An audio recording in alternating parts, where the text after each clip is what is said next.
श्रीमद्भगवद् गीता अध्याय 13 प्रकृति पुरुष र चेतना।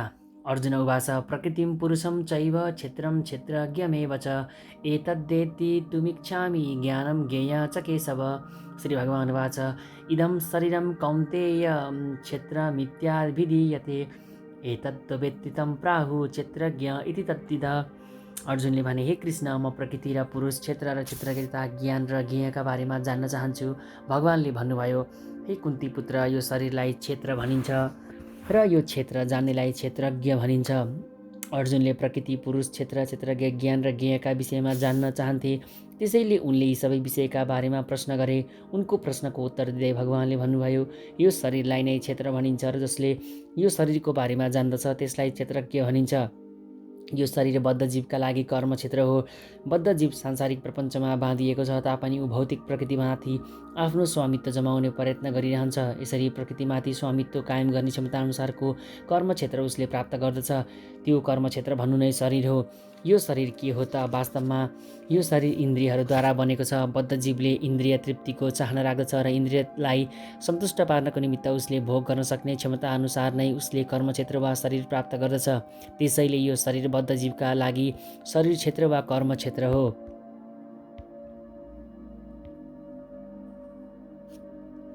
जसले स्वयं आफूलाई शरीर मान्दछ वा जो शरीरका माध्यमले चिनिन्छ त्यसलाई क्षेत्रज्ञ भनिन्छ।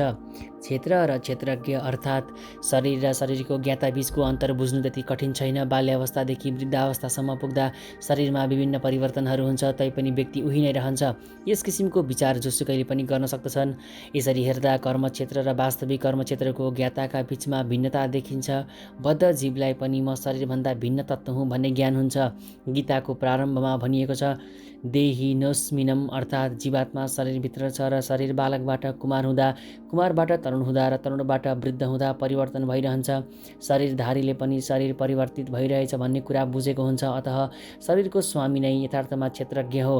कहिलेकाहीँ हामी सोच्ने गर्दछौँ, म सुखी छु, म पुरुष हुँ, म महिला हुँ, म कुकुर हुँ, म बिरालो हुँ इत्यादि। यी सबै ज्ञाताका शारीरिक उपाधि मात्र हुन्, तर स्वयं ज्ञाता शरीरभन्दा भिन्न हुन्छ।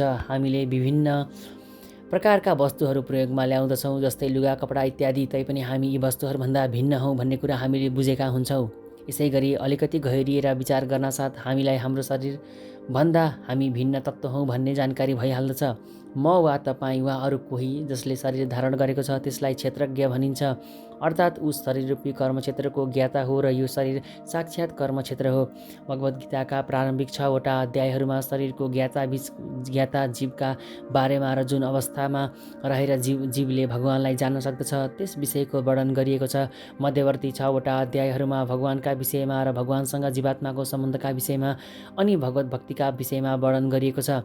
यी अध्यायहरूमा भगवान सर्वश्रेष्ठ हुनुहुन्छ र जीव भगवानका अधीनमा छ भन्ने कुरालाई निश्चित रूपले परिभाषित गरिएको छ। जीवात्मा सधैँ भगवानका अधीनमा छ र भगवानसँगको सम्बन्ध बिर्सनाले उसले दुःख पाइरहेको छ। यी जीव जब पुण्य कर्ममा लाग्दछन् त्यस समय यिनीहरूलाई प्रकाश प्राप्त हुन्छ र त्यसैको सहाराले यिनीहरू कोही आर्त बनेर, कोही जिज्ञासु बनेर, कोही अर्थार्थी बनेर र कोही ज्ञानी बनेर भगवान समक्ष पुग्दछन्। यस कुराको वर्णन पनि यहाँ भएको छ। अब यो 13 अध्यायदेखि जीवात्मा कसरी प्रकृतिका सम्पर्कमा आउँदछ र कसरी कर्म, ज्ञान र भक्तिका विभिन्न साधनाहरूका सहायताले भगवानले उसको उद्धार गर्नुहुन्छ भन्ने कुराको व्याख्या गरिएको छ। जीवात्मा भौतिक शरीरभन्दा पूर्णतया भिन्न छ, तर पनि शरीरसँग उसको सम्बन्ध कसरी जोडिएको छ भन्ने विषयको चर्चा पनि यी अध्यायहरूमा भएको छ। क्षेत्रज्ञं चापि मां विद्धि सर्वक्षेत्रेषु भारत क्षेत्र क्षेत्रज्ञयोर्ज्ञानं यत्तज्ज्ञान मतं मम। हे भरतवंशी अर्जुन, म सम्पूर्ण शरीरहरूको ज्ञाता हुँ, यो बुझ। मेरो विचारमा यो शरीर र यसको ज्ञातालाई जान्नु वा चिन्नु नै ज्ञान भन्ने मेरो विचार छ।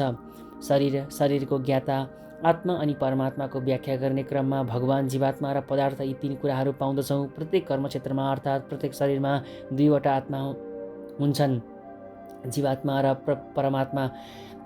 शरीरमा रहने परमात्मा श्रीकृष्णकै स्वांश विस्तार हो। त्यसैले भगवान श्रीकृष्ण भन्नुहुन्छ, म ज्ञाता पनि हुँ तर शरीरको व्यष्टि ज्ञाता होइन, म त परम ज्ञाता हुँ।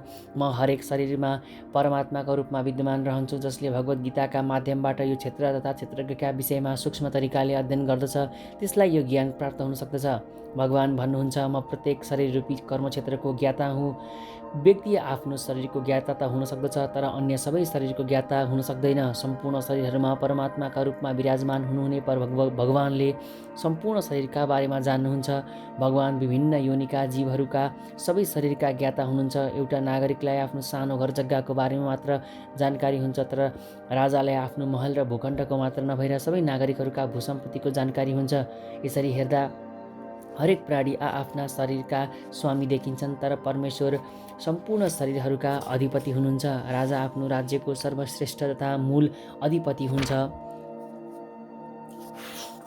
भने त्यस राज्यका नागरिक त्यसका गौण तथा आंशिक अधिपति हुन्छन्। यसै गरी परमेश्वर सम्पूर्ण प्राणीका शरीरका परम अधिपति हुनुहुन्छ।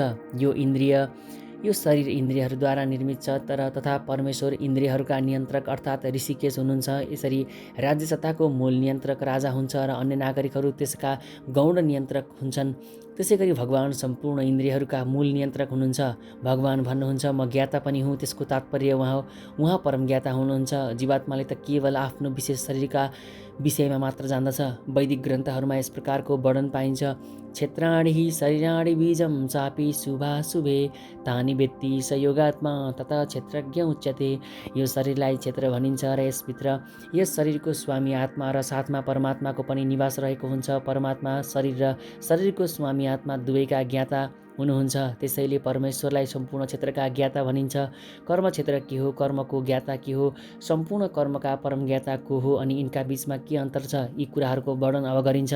वैदिक ग्रन्थहरूमा शरीर, आत्मा र परमात्माका विधि विधानको जानकारीलाई नै ज्ञान भनिएको छ। भगवान श्रीकृष्णको मान्यता पनि यही हो। आत्मा र परमात्मालाई एउटै मान्दै पनि यी दुईलाई छुट्टा छुट्टै हुन् भन्ने जान्नु नै ज्ञान हो। कर्म क्षेत्र तथा कर्मका ज्ञाताका सम्बन्धमा राम्रोसँग नबुझेको व्यक्तिले पूर्ण ज्ञान प्राप्त गर्न सक्दैन। मानिसमा प्रकृति, पुरुष, प्रकृतिको भोक्ता तथा ईश्वर, प्रकृति र विशिष्ट आत्माको ज्ञाता तथा नियन्त्रकको स्थिति सम्बन्धी जानकारी हुनु आवश्यक छ। उसलाई यी तीन तत्त्वका विभिन्न रूपहरूका विषयमा कुनै पनि प्रकारको भ्रम हुनु हुँदैन। चित्रकार चित्र र चित्र बनाउने कुच्चीका ब्रस विषयलाई लिएर मानिसमा भ्रम हुनु हुँदैन। कर्म क्षेत्रका रूपमा विद्यमान यो भौतिक जगत प्रकृतिलाई भनिन्छ र यो प्रकृतिको भोक्ता जीवात्मा हो, अनि यी दुवैभन्दा माथि परम नियन्त्रक भगवान हुनुहुन्छ। वैदिक भाषा श्वेताश्वतर उपनिषद 1-12 मा यसलाई यसरी व्यक्त गरिएको छ। भोक्ता भोग्यम प्रेरितारम च मत्वा सर्वप्रोक्तम त्रिविधम ब्रह्म मे तत। अर्थात् ब्रह्मका 3 स्वरूप छन्। कर्मक्षेत्रका रूपमा रहेको यो प्रकृति पनि ब्रह्म हो। भौतिक प्रकृतिलाई आफ्नो अधीनमा राख्न चाहने जीवात्मा पनि ब्रह्म हो र यी दुवैलाई नियन्त्रण गर्ने तत्त्व पनि ब्रह्म हुनुहुन्छ। अझ भन्ने हो भने त्यही ब्रह्म नै वास्तविक नियन्त्रक हुनुहुन्छ। यस अध्यायमा 2वटा ज्ञाताका बारेमा व्याख्या गरिएको छ। तीमध्ये पहिलो च्युत र अर्को अच्युत हो। अच्युत श्रेष्ठ र स्वतन्त्र हुनुहुन्छ र च्युत अधीनस्थ छ। क्षेत्र वा शरीरका यी दुवै ज्ञाताहरूलाई एउटै मान्नु वा समान ठान्नु भगवानको भनाइको खण्डन गर्नु हो। भगवानले यहाँ स्पष्टसँग भन्नुभएको छ, म कर्मका क्षेत्रको ज्ञाता पनि हुँ। डोरीलाई भ्रमवश सर्प ठान्ने मानिसलाई ज्ञाता भनिँदैन। शरीरहरू विभिन्न प्रकारका छन् र शरीरका स्वामी पनि विविध छन्। भौतिक प्रकृतिमाथि आधिपत्य जमाउने सामर्थ्य पनि प्रत्येक जीवात्मामा भिन्दै हुन्छ, किनभने ती प्रत्येकको शरीर अलग अलग छ, तर ती सबैमा परम नियन्त्रक बनेर भगवान बस्नुभएको छ। यहाँ प्रयोग भएको च शब्द महत्त्वपूर्ण छ, किनभने यसले सम्पूर्ण शरीर सङ्ख्याको सङ्केत गर्दछ। यो श्री बलदेव विद्याभूषणको विचार हो। प्रत्येक शरीरमा एक आत्मा बाहेक परमात्माका रूपमा भगवान श्रीकृष्ण उपस्थित हुनुहुन्छ। यहाँ स्पष्ट रूपमा भगवान श्रीकृष्ण भन्नुहुन्छ, परमात्मा कर्मक्षेत्र र विशिष्ट भोक्ता दुवैका नियन्त्रक बनेर बस्नुहुन्छ। तत्क्षेत्रं यच्च यादृक् याधिकारी यतश्च यत् स च यो यत् प्रभावश्च तत्समासेन मे शृणु। यो कर्मक्षेत्र भनेको के हो, यो कसरी बनेको हुन्छ, यसमा के परिवर्तन हुन्छ, यो कहाँबाट उत्पन्न भएको हो, यो कर्मक्षेत्रको ज्ञाता को हो र यसको प्रभाव के छ, इत्यादिका विषयमा अब मबाट संक्षेपमा सुन। भगवान कर्मक्षेत्र र कर्मक्षेत्रका ज्ञाताको वास्तविक स्थितिको वर्णन गर्दै भन्नुहुन्छ, यो शरीर कसरी बनेको छ, कुन कुन पदार्थबाट बनेको छ, कसका अधीनमा रहेर शरीरले काम गरिरहेको छ, कसरी यसमा परिवर्तन भइरहेछ, यी परिवर्तनहरू कहाँबाट आइरहेका छन्, यसका कारण के हुन्, व्यष्टि आत्माको परम लक्ष्य के हो र आत्माको वास्तविक स्वरूप के हो, यी सबै कुरा मानिसले जान्नु पर्दछ। आत्मा र परमात्मा बीच के अन्तर छ, तिनका प्रभावमा के भिन्नता छ र तिनका शक्तिहरू के हुन्, आदि कुराको पनि ज्ञान मानिसलाई हुनुपर्दछ। भगवानद्वारा दिएको वर्णनका आधारमा भगवद् गीताका बारेमा बुझ्ने व्यक्तिलाई सबै कुरा स्पष्ट हुन्छन्। तर प्रत्येक शरीरमा विराजमान हुनुभएका भगवानलाई नै जीवात्मा वा आत्मा मान्ने भूल मानिसले गर्नु हुँदैन। यो शक्तिमान पुरुष र शक्तिहीन पुरुषलाई एक समान मान्नु जस्तो हो। ऋषिर्भिर्बहुधा गीतं छन्दोभिर्विविधौ पृथक् ब्रह्मसूत्र पदैश्चैव हेतुमदभिर्विनिश्चितै। विभिन्न ऋषिहरूले विभिन्न वैदिक ग्रन्थहरूमा कर्मक्षेत्रको ज्ञान र कर्मका ज्ञाताको ज्ञानका विषयमा चर्चा गरेका छन्। विशेष गरी वेदान्त सूत्रमा कार्य र कारणको सम्पूर्ण कारण प्रस्तुत गरिएको छ। ज्ञानको यो व्याख्यामा सर्वोच्च प्रमाण भगवान श्रीकृष्ण हुनुहुन्छ। त्यसैले यस विषयमा पढेका विद्वान तथा प्रामाणिक आचार्यहरूले सदैव पूर्व आचार्यहरूको साक्ष्य प्रमाण दिने गर्नुहुन्छ। भगवान श्रीकृष्णले प्रामाणिक शास्त्रका रूपमा वेदान्तको उल्लेख गर्दै आत्मा र परमात्माको द्वैतता र अद्वैतता सम्बन्धी अत्यन्त विवादास्पद विषयको व्याख्या गरिरहनु भएको छ। सर्वप्रथम उहाँ भन्नुहुन्छ, यो विभिन्न ऋषिहरूका विचार अनुसार वर्णित छ। जहाँसम्म ऋषिहरूको कुरा छ, स्वयं भगवान बाहेक वेदान्त सूत्रका रचयिता व्यासदेव पनि एउटा महान ऋषि र उनका वेदान्त सूत्रमा द्वैत भावको राम्रोसँग व्याख्या गरिएको छ। व्यासदेवका पिता पराशर पनि ठुला ऋषि थिए र उनले आफ्नो धर्म सम्बन्धी पुस्तकमा लेखेका छन्, अहम त्वं च तथान्ये, अर्थात् भौतिक शरीरमा रहेका भए पनि हामी, तपाईँ, म र अन्य जीवात्माहरू सबै दिव्य छौँ। अहिले हामी आफ्ना विभिन्न पूर्वकर्म अनुसार भौतिक प्रकृतिका 3 गुणहरूको वशीभूत भएर संसारमा फ्याँकिएका छौँ। तिनमा कोही उच्च स्तरको प्रकृतिमा अवस्थित छन्, कोही निम्न स्तरमा छन्। यो उच्च स्तरीय र निम्न स्तरीय प्रकृति भन्ने कुरा अज्ञानबाट उत्पन्न भएको हो र अनगिन्ती जीवात्माहरूमा यी प्रकृतिहरू प्रकट भइरहेका हुन्छन्। तर परमात्मा अच्युत हुनुहुन्छ, त्यसैले उहाँ प्रकृतिका 3 गुणहरूद्वारा दोषित हुनुहुन्न। उहाँ सधैँ दिव्य हुनुहुन्छ। यसै गरी मूल वेदहरूमा र विशेष गरी कठोपनिषदमा आत्मा, परमात्मा र शरीरका बीचको अन्तर देखाइएको छ। यसबाहेक अरू पनि धेरै महर्षिहरू छन् जसले यसबारे व्याख्या गरेका छन्। तीमध्ये प्रमुख पराशर ऋषि हुन्। यस श्लोकमा प्रयोग भएको छन्दोभी शब्दले विभिन्न वैदिक साहित्यलाई सङ्केत गर्दछ। उदाहरणका लागि यजुर्वेदको शाखा मानिने तैत्तिरीय उपनिषदले प्रकृति, जीवात्मा र भगवान सम्बन्धी विशेष विषयको वर्णन गरेको छ। अगाडि नै वर्णन गरे अनुसार क्षेत्र शब्दले कर्म क्षेत्र भन्ने बुझाउँदछ र त्यस क्षेत्रका क्षेत्रज्ञ 2 प्रकारका छन्, जीवात्मा र परमात्मा। तैत्तिरीय उपनिषद 2:9मा भनिएको छ, ब्रह्म पुंछ प्रतिष्ठा, परमेश्वरकी शक्तिको अभिव्यक्ति अन्नमय स्तरका रूपमा हुन्छ र त्यसको अस्तित्व भोजनमाथि निर्भर हुन्छ। यो ब्रह्मको भौतिकवादी अनुभूति हो। यसपछि प्राणमय अवस्था आउँदछ, अर्थात् अन्न वा भोजनमा परम सत्यको अनुभूति गरिसकेपछि मानिसले प्राणका लक्षणहरू वा जीवित स्वरूपहरूमा परम सत्यको अनुभूति गर्दछ। ज्ञानमय शक्तिको स्तरमा पुग्दा मानिसको अनुभूति विस्तारित भएर ऊ जीवित लक्षणहरूभन्दा परको विचार, अनुभव र इच्छाको स्तरमा पुग्दछ। त्यसपछि विज्ञानमय ब्रह्मको साक्षात्कार हुन्छ, जहाँ जीवको मन र प्राणका लक्षणहरू नै स्वयं जीवात्मा भन्दा भिन्न देखिन थाल्दछन्। यसपछिको अन्तिम अवस्था आनन्दमय अवस्था हो। यसमा पूर्णतया आनन्दमय स्वभावको अनुभूति हुन्छ। यस प्रकार ब्रह्मानुभूतिका 5 अवस्था छन्, जसलाई ब्रह्म पुच्छम भनिन्छ। यी 5 मध्ये प्रथम 3 स्तर अन्नमय, प्राणमय र ज्ञानमय स्तर जीवात्माका कर्मक्षेत्रसँग सम्बन्धित छन्। परमेश्वर कर्मका यी सम्पूर्ण क्षेत्रहरूभन्दा पर हुनुहुन्छ, जसलाई आनन्दमय भनिन्छ। वेदान्त सूत्रले पनि परमेश्वरलाई आनन्दमयोऽभ्यासात् भनेर परिचित गराएको छ, अर्थात् भगवान स्वभावले परम आनन्दमय हुनुहुन्छ। उहाँ आफ्नो दिव्य आनन्दको भोग गर्ने चाहनाले आफूलाई विज्ञानमय, प्राणमय, ज्ञानमय तथा अन्नमय स्तरहरूमा विस्तार गर्नुहुन्छ। कर्मका क्षेत्रमा भिन्दै जीवात्मालाई भोक्ता मानिन्छन्, तर आनन्दमय अवस्था योभन्दा भिन्दै हुन्छ। यसको अर्थ के हो भने जीवले आनन्दमय स्थितिमा रहेर आनन्दको भोग गर्ने सङ्कल्प गरेमा ऊ पूर्ण बन्दछ। क्षेत्रका परम ज्ञाताका रूपमा रहनुभएका परमेश्वरको अधीनस्थ ज्ञाताका रूपमा रहेका जीवात्माको र कर्मक्षेत्रका रूपमा रहेकी प्रकृतिको वास्तविक चित्र यही नै हो। वेदान्त सूत्र वा ब्रह्मसूत्रमा मानिसले यस तथ्यको अनुसन्धान गर्नुपर्दछ। यहाँ कार्य र कारण अनुसार ब्रह्मसूत्रका उक्तिहरू साह्रै राम्रोसँग मिलाएर राखिएको कुराको उल्लेख छ। त्यसका केही सूत्र यस प्रकार छन्, न वियद श्रुते 2:3:2, नात्मश्रुते 2:3:18 र परात्तुतश्रुते 2:3:40 इत्यादि। पहिलो सूत्रले कर्म क्षेत्रलाई सूचित गरेको छ, दोस्रोले जीवात्मालाई र तेस्रोले परम ईश्वरलाई सङ्केत गरेको छ। परमेश्वर नै विभिन्न जीवात्माका सबै अभिव्यक्तिका मूल आश्रय हुनुहुन्छ। महाभूतान्यहङ्कारो बुद्धिरव्यक्तमेव च, इन्द्रियाणि दशैकं च पञ्च चेन्द्रियगोचरः, इच्छा द्वेष सुखं दुःख संघात चेतना धृति, एतत् क्षेत्रं समासेन सविकारमुदाहृतम्।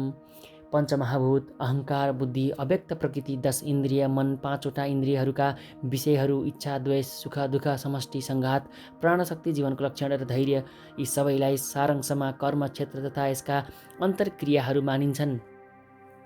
सम्पूर्ण ऋषिहरू, वैदिक ऋचाहरू र वेदान्त सूत्रका आधिकारिक भनाइहरूबाट यस जगतका अवयवहरूलाई निम्नलिखित किसिमले बुझ्न सकिन्छ। सर्वप्रथम पृथ्वी, जल, अग्नि, वायु र आकाश यी 5 महाभूतहरू छन्। त्यसपछि अहङ्कार, बुद्धि, प्रकृतिका 3 गुणहरूको अव्यक्त अवस्थामा छन्।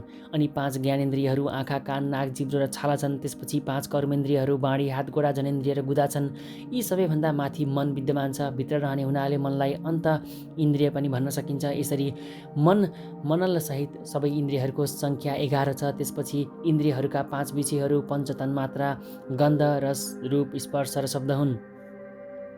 यसरी यी 24 तत्त्वको समष्टिलाई कर्मक्षेत्र भनिन्छ। यी 24 तत्त्वहरूको विश्लेषणात्मक अध्ययन गरेमा कर्मक्षेत्रलाई राम्रोसँग बुझ्न सकिन्छ। यसबाहेक मानिसमा इच्छा, द्वेष, सुख र दुःखको अन्तर्क्रिया पनि भइरहन्छ।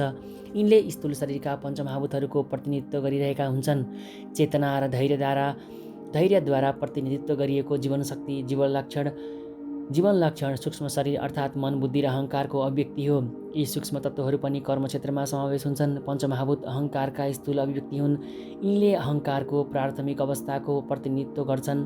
त्यसैले अहङ्कारलाई प्राविधिक रूपमा तामस बुद्धि वा भौतिकवादी अवधारणा भन्दछन् र यो प्रकृतिका 3 गुणहरूका अव्यक्त अवस्थाको सूचक पनि हो। प्रकृतिका अव्यक्त गुणहरूलाई प्रधान भनिन्छ।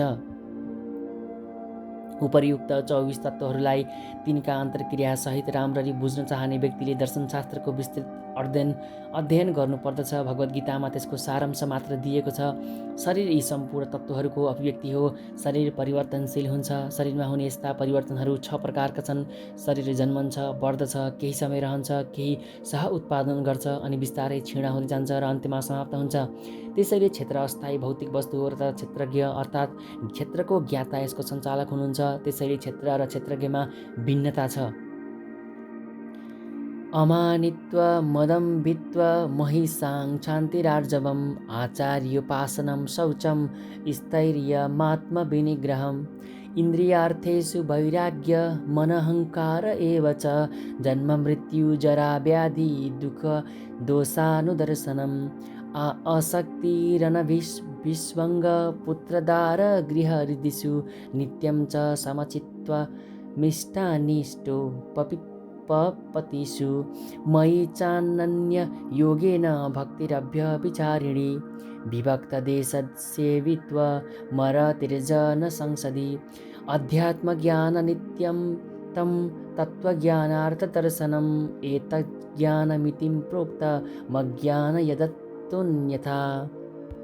विनम्रता, अभिमान शून्यता, अहिंसा, सहनशीलता, सरलता, सुयोग्य गुरुको शरण, पवित्रता, स्थिरता, आत्मसंयम, इन्द्रिय तृप्तिका विषयहरूको परित्याग, अहङ्कारको अभाव, जन्म मृत्यु, वृद्धावस्था र रोगजन्य दोषहरूको ज्ञान, अनुभूति, अनासक्ति, सन्तान, पत्नी, घर आदि कुराहरूको जन्जालबाट मुक्ति, राम्रा र नराम्रा घटनाहरूप्रति समान भाव, म प्रतिको निरन्तरता, शुद्ध भक्ति, एकान्तवासको चाहना, भौतिकवादी जनसमूहबाट पर रहने चाहना, इच्छा, आत्मा साक्षात्कारको महत्त्वलाई स्वीकार गर्नु र दार्शनिक रूपले परम सत्यको खोजी गर्नु जस्ता सम्पूर्ण कार्यलाई म ज्ञान मान्दछु र यसबाहेक अन्य सबै अज्ञान हुन् भनेर म घोषणा गर्दछु। कहिलेकाहीँ अल्पबुद्धिका मानिसहरू ज्ञानको यस प्रक्रियालाई कर्मक्षेत्रको अन्तर्क्रिया ठान्ने गल्ती गर्दछन्। तर वास्तवमा यही नै ज्ञानको सही प्रक्रिया हो। यदि कसैले ज्ञानको यो प्रक्रियालाई अपनाउँदछ भने ऊ परम सत्य समक्ष पुग्न सक्ने सम्भावना हुन्छ। यो प्रक्रिया पहिले वर्णन गरिएका 24 तत्त्वहरूको अन्तर्क्रिया होइन। यो प्रक्रिया ती तत्त्वहरूका जन्जालबाट मुक्त गराउने वास्तविक साधन हो। शरीर धारण भएको आत्मा 24 तत्त्वहरूद्वारा बनेको शरीरभित्र थुनिएर रहेको छ र यहाँ वर्णन गरिएको ज्ञान विधि यसबाट छुटकारा दिने उपयुक्त साधन हो। यहाँ वर्णन गरिएका सबै ज्ञान विधिहरूमध्ये सबैभन्दा महत्त्वपूर्ण विधिको चर्चा 11औं श्लोकको प्रथम पङ्क्तिमा गरिएको छ। मयि चानन्य योगेन भक्तिरव्यभिचारिणी अर्थात् भगवानको शुद्ध भक्ति गर्ने स्तरमा पुगेपछि सबै ज्ञान विधिहरूको अवसान हुन्छ। त्यसै कारण यदि कसैले भगवानको दिव्य सेवा गर्ने स्तर प्राप्त गरेन वा गर्न नसके त्यसका अरू 19वटा विधिको कुनै विशेष अर्थ हुँदैन। तर पूर्णतया कृष्ण भावनामा रहेर भगवानको सेवा गर्ने अवसर प्राप्त गरेमा व्यक्ति ती अन्य 19 गुणहरू स्वतः विकसित हुन्छन्। श्रीमद् भागवत 5:18-12 भनिएको छ, यस्यास्ति भक्तिर्वर्ग बध्य किञ्चन सर्वगुणैस्तत्र समासते सुरा। जसले भक्तिको अवस्था प्राप्त गरेको छ त्यसमा सम्पूर्ण असल गुणहरूको विकास हुन्छ। 8औं श्लोकमा उल्लेख भएअनुसार गुरु ग्रहण गर्ने नियम अनिवार्य छ। भक्ति योग अपनाउने व्यक्तिका लागि पनि यो अत्यन्त महत्त्वपूर्ण छ। आधिकारिक गुरु ग्रहण गरेपछि दिव्य जीवन सुरु हुन्छ।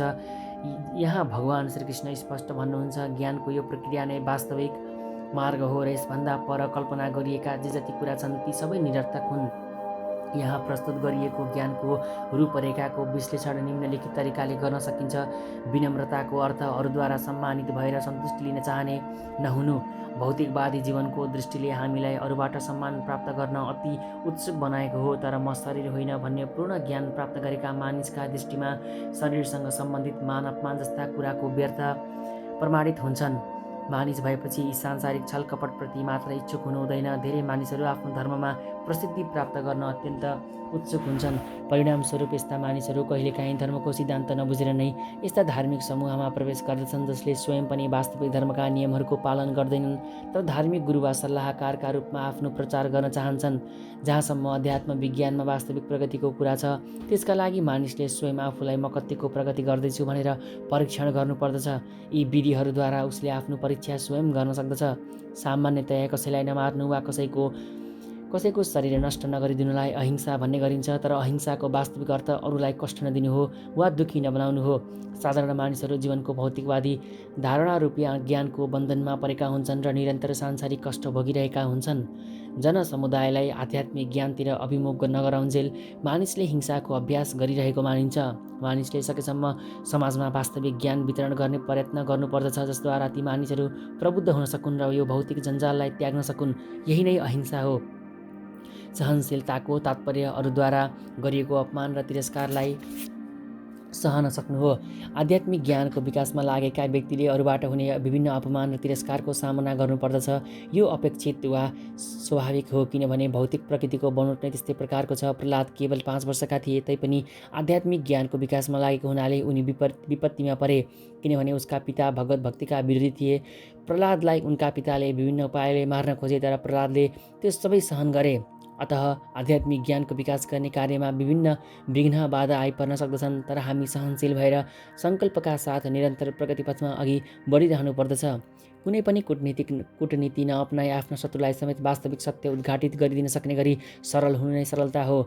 जहाँसम्म गुरु बनाउनु पर्ने प्रश्न छ त्यो अनिवार्य छ, किनभने प्रामाणिक गुरुको निर्देशन बिना आध्यात्मिक ज्ञानका क्षेत्रमा प्रगति गर्नु सम्भव छैन। त्यसैले अत्यन्त विनम्रतापूर्वक गुरुका समीपमा जानुपर्दछ र आफ्ना सम्पूर्ण सेवा गुरुलाई समर्पण गर्नुपर्दछ। यसबाट गुरु प्रसन्न बन्नुहुन्छ र शिष्यलाई आशीर्वाद प्रदान गर्नुहुन्छ। प्रामाणिक गुरु भगवान श्रीकृष्णका प्रतिनिधि हुने हुनाले उहाँले आफ्ना शिष्यलाई आशीर्वाद दिनासाथ विधि विधानहरूको पालना नगरेको शिष्यले पनि तुरुन्त आध्यात्मिक प्रगति गर्न थाल्दछ, अथवा कुनै कुरा बाँकी नराखी आफ्ना गुरुको सेवा गर्ने शिष्यका निमित्त सम्पूर्ण विधि विधानहरू सजिला हुन्छन्। आध्यात्मिक जीवनमा प्रगति गर्नका लागि पवित्रता अनिवार्य छ। पवित्रता वा शुद्धि दुई प्रकारका हुन्छन्, आन्तरिक र बाह्य। बाह्य पवित्रता भनेको स्नान हो र आन्तरिक पवित्रताका लागि मानिसले निरन्तर कृष्ण चेतना गर्नुपर्दछ, कृष्ण चिन्तन गर्नुपर्दछ र हरे कृष्ण कृष्ण कृष्ण हरे हरे, हरे राम राम राम हरे हरे यो महामन्त्र जप्नु पर्दछ। यो विधि अपनाउनाले मनमा सञ्चित भएर बसेका पूर्वजन्मदेखिका कर्मको धुलो मैलोहरू सफा हुन्छन्। आध्यात्मिक जीवनमा प्रगति गर्नका लागि ठुलो सङ्कल्प चाहिन्छ, त्यसैको नाम दृढता हो। यस किसिमको सङ्कल्प बिना मानिसले ठोस प्रगति गर्न सक्दैन र त्यसपछि चाहिन्छ आत्मसंयम। यसको अर्थ आध्यात्मिक प्रगतिका पथमा आइपर्ने कुनै पनि विघ्न बाधालाई सामना गर्नु हो। मानिस यसप्रति अभ्यस्त हुनुपर्दछ र आध्यात्मिक प्रगतिपथ विरोधी जुनसुकै वस्तुलाई पनि त्यागिदिनु पर्दछ। यही नै वास्तविक वैराग्य हो। इन्द्रियहरू अत्यन्त शक्तिशाली छन्, तिनीहरू सधैँ आफ्नो तृप्तिका निमित्त उत्सुक हुन्छन्। तिनका अनावश्यक मागहरूलाई पूर्ति गरिदिनुहुन्न। शरीरलाई स्वस्थ राख्न पुग्ने गरी मात्र इन्द्रिय तृप्ति गर्नुपर्दछ, जसद्वारा आध्यात्मिक प्रगतिका लागि गर्नुपर्ने कर्तव्य पुरा गर्न सकियोस्। सबैभन्दा महत्त्वपूर्ण नियन्त्रण गर्न नसकिने इन्द्रिय जिब्रो हो। यदि जिब्रोलाई बसमा राख्न सके अन्य सबै इन्द्रियलाई बसमा राख्न सकिने सम्भावना हुन्छ।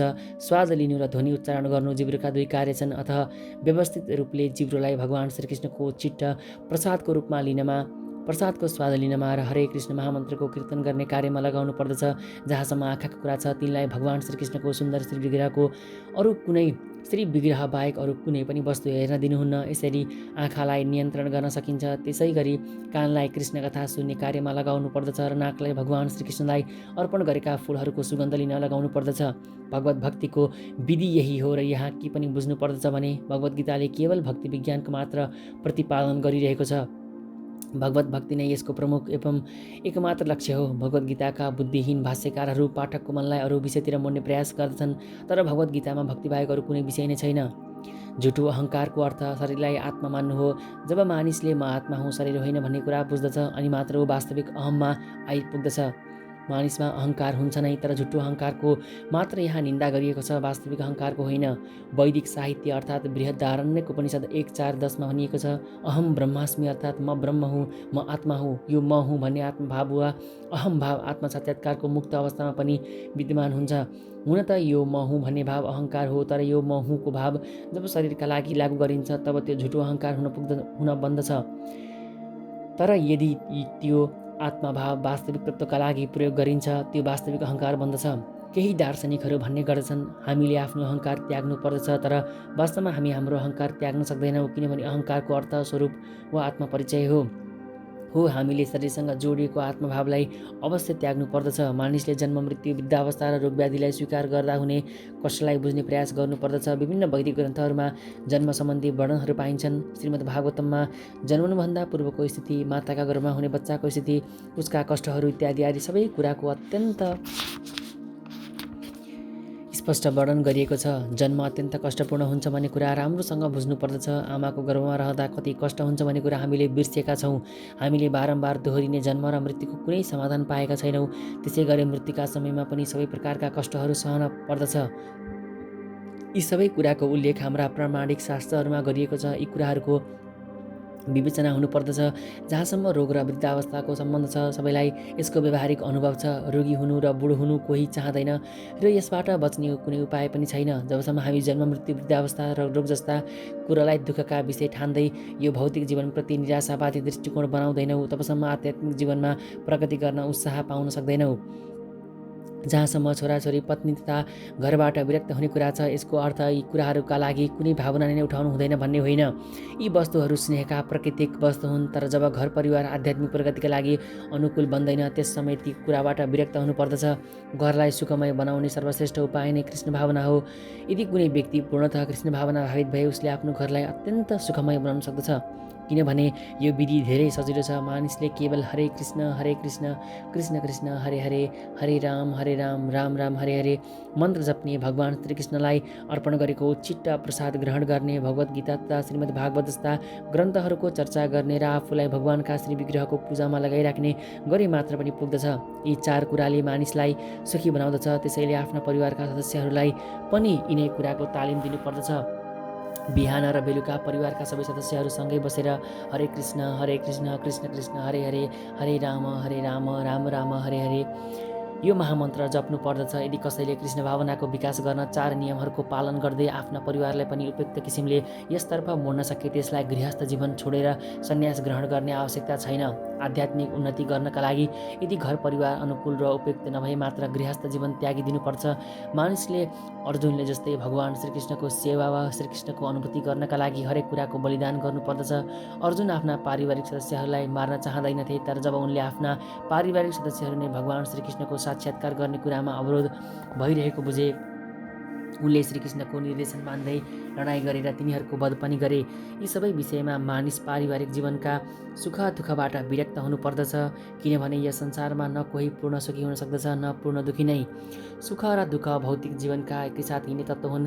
भगवत गीतामा भने जस्तै मानिसले सहनशील हुन सिक्नु पर्दछ। सुख र दुःखको आउने र जाने क्रममा कसैले कहिले पनि प्रतिबन्ध लगाउन सक्दैन। त्यसैले मानिसले भौतिकवादी जीवनशैलीबाट आफूलाई अलग राख्नु पर्दछ र सुख दुःख दुवै अवस्थामा स्वाभाविक रूपमा समभाव राख्नु पर्दछ। सामान्यतया हामी आफूले चाहेको कुनै वस्तु प्राप्त गर्दा साह्रै खुसी हुन्छौँ र आफूले नचाहेको केही कुरा नपाउँदा दुखी हुन्छौँ। तर यदि हामी वास्तविक आध्यात्मिक स्थितिमा रहने भए यी कुराले हामीलाई विचलित बनाउन सक्दैन। त्यस अवस्थामा पुग्नको लागि हामीले अखण्ड भक्तिको अभ्यास गर्नुपर्दछ। विचलित नभई कृष्ण भक्तिमा लाग्नुको अर्थ आफूलाई कीर्तन, श्रवण, स्मरण, पादसेवन आदि नवदा भक्तिमा लगाउनु हो। यसको चर्चा 9औं अध्यायको अन्तिम श्लोकमा भएको छ। यो विधि अपनाउनै पर्दछ। आध्यात्मिक जीवन मार्ग अपनाएको व्यक्ति स्वभावले भौतिकवादी मानिससँग सङ्गत गर्न चाहँदैन। त्यसो गरेमा यो उसको स्वभाव विरुद्ध हुन्छ। अवाञ्छित सङ्कटबाट बचेर एकान्त स्थलमा बस्न उसको झुकाव कहाँसम्म छ भन्ने कुराको आत्मपरीक्षा उसले आफैलाई हेरेर गर्न सक्दछ। अनावश्यक खेल खेल्नमा, सिनेमा हेर्नमा र सामाजिक उत्सवहरूमा सहभागी हुनुमा स्वभावले भक्तहरूको रुचि हुँदैन, किनभने यी सबै समय नष्ट गर्नु मात्र हो भन्ने उनीहरूले बुझेका हुन्छन्। यौन जीवन वा अन्य विषयको अध्ययन गर्ने धेरै अनुसन्धानकर्ता, विद्वानहरू र दार्शनिकहरू छन्, तर भगवद् गीताका अनुसार यस्ता अनुसन्धान कार्य र दार्शनिक चिन्तनको कुनै मूल्य छैन। प्राय यी सबै मूर्खतापूर्ण कार्य हुन्। भगवद् गीताका अनुसार मानिसले दार्शनिक बुद्धि विवेकद्वारा आत्माको प्रकृति जस्ता विषयमा अनुसन्धान गर्नुपर्दछ।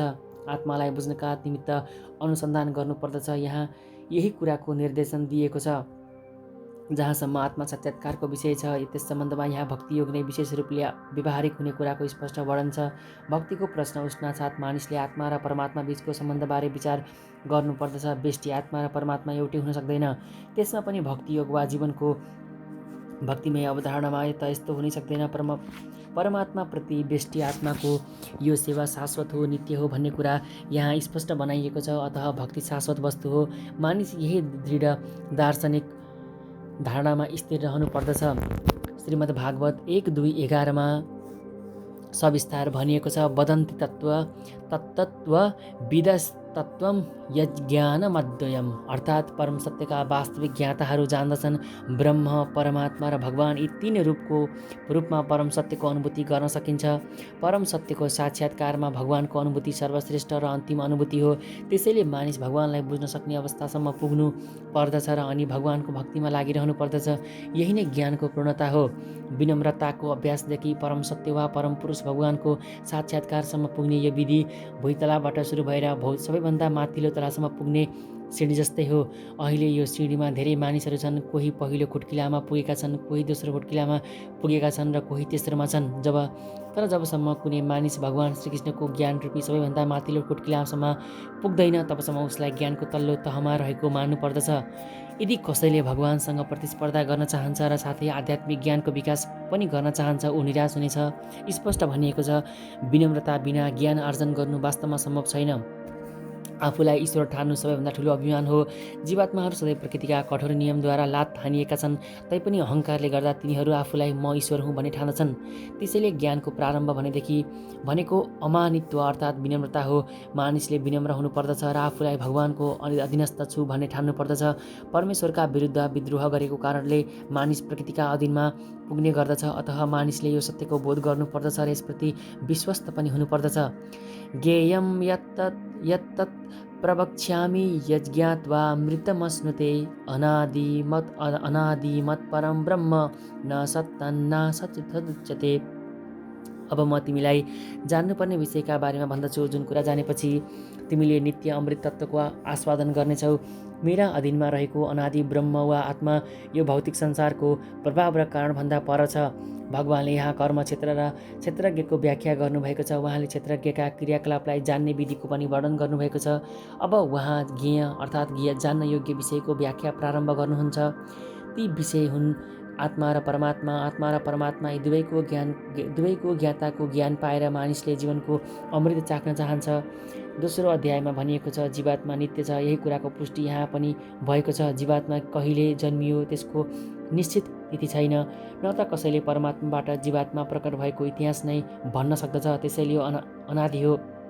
वैदिक साहित्य अर्थात् कठोपनिषद 1:2:18 नजायते म्रियते वा विपश्चित भनेर यसको पुष्टि गरिएको छ। शरीरका ज्ञाता कहिले जन्मिँदैन र कहिले मर्दैन पनि, ऊ सधैँ ज्ञानले परिपूर्ण हुन्छ। वैदिक साहित्य श्वेताश्वतर उपनिषद 6:16 परमेश्वरलाई परमात्माका रूपमा प्रधान क्षेत्रज्ञपति पतिर्गुणेश अर्थात् शरीरका प्रमुख ज्ञाता र भौतिक प्रकृतिका 3 गुणहरूका स्वामी भनिएको छ। स्मृतिमा पनि दासभूतो हरे रेव नान्यशैव कदाचन भनिएको छ। जीवात्माहरू सनातन रूपले परमेश्वरका सेवामा संलग्न छन्। यस कुराको पुष्टि भगवान श्री चैतन्य महाप्रभुले आफ्ना उपदेशमा पनि गर्नुभएको छ। अतः यहाँ यो श्लोकमा उल्लेख भएको ब्रह्मको वर्णन व्यष्टि आत्माको सम्बन्धमा गरिएको हो। जब जीवात्माका लागि ब्रह्म शब्द प्रयोग गरिन्छ त्यहाँ ब्रह्म शब्दको अर्थ आनन्द ब्रह्म नभएर विज्ञान ब्रह्म हो भन्ने बुझ्नु पर्दछ। आनन्द ब्रह्म त स्वयं भगवान हुनुहुन्छ। सर्वत पाणिपाद तत् सर्वतोक्षि शिशिरोमुखम सर्वत्र श्रुतिमल्लोके सर्वमावृत्त तिष्ठति। उहाँका हात पाउ आँखा शिर अनुहार र कान सर्वत्र फैलिएका छन्। यसरी परमात्मा हरेक वस्तुमा व्याप्त भएर रहनु भएको छ। जसरी सूर्य आफ्ना अनन्त किरणहरू सर्वत्र फिजाएर अवस्थित हुन्छन् त्यसै गरी परमात्मा वा भगवान पनि सर्वत्र विद्यमान हुनुहुन्छ। उहाँ आफ्नो सर्वव्यापक स्वरूपमा विद्यमान हुनुहुन्छ र उहाँमा महान आदि गुरु ब्रह्माजीदेखि लिएर साना कमिलासम्म सबै व्यष्टि जीवात्माहरू विद्यमान छन्। उहाँका असङ्ख्य शिर छन्, असङ्ख्य हात पाउ र आँखाहरू छन् अनि उहाँसँगै असङ्ख्य जीवात्माहरू छन्। ती सबै परमात्माका अवस्थित छन्। त्यसैले परमात्मा सर्वव्यापक हुनुहुन्छ। कुनै पनि व्यष्टि आत्माले मेरा हात पाउ आँखा सर्वत्र फैलिएको छन् भन्न सक्दैन। त्यो सम्भव छैन। यदि अज्ञातवश अचेत भएर कसैले मेरा हात पाउ सबैतिर फैलिएका छन् भन्ने सोचे पनि ठिक ज्ञान पाएपछि ऊ आफ्नो स्थितिमा आइपुग्दछ र आफ्नो सोचाइ गलत वा विपरीत भएको थाहा पाउँदछ। यसको अर्थ हो जीवात्मा प्रकृतिद्वारा बाँधिएको हुनाले ऊ ईश्वर होइन। ईश्वर जीवात्माभन्दा भिन्न हुनुहुन्छ। परमेश्वरले आफ्ना हात पाउ असीमित ढङ्गले विस्तार गर्न सक्नुहुन्छ तर जीवात्माले सक्दैन। भगवत गीतामा भगवान भन्नुहुन्छ, मलाई यदि कसैले एउटा फुल वा फल वा अलिकति जल अर्पण गर्दछ म त्यसलाई सहर्ष स्वीकार्दछु। यदि भगवान धेरै टाढा रहनुभएको भए कसरी अर्पण गरिएका वस्तुहरू स्वीकार गर्न सक्नुहुन्थ्यो? यही नै भगवानको सर्वशक्तिमाता। उहाँ पृथ्वीभन्दा धेरै टाढा अवस्थित आफ्नो धाममा बस्नुहुन्छ तैपनि आफ्ना हातहरू फैलाएर जोसुकैले अर्पण गरेको वस्तु पनि ग्रहण गर्न सक्नुहुन्छ।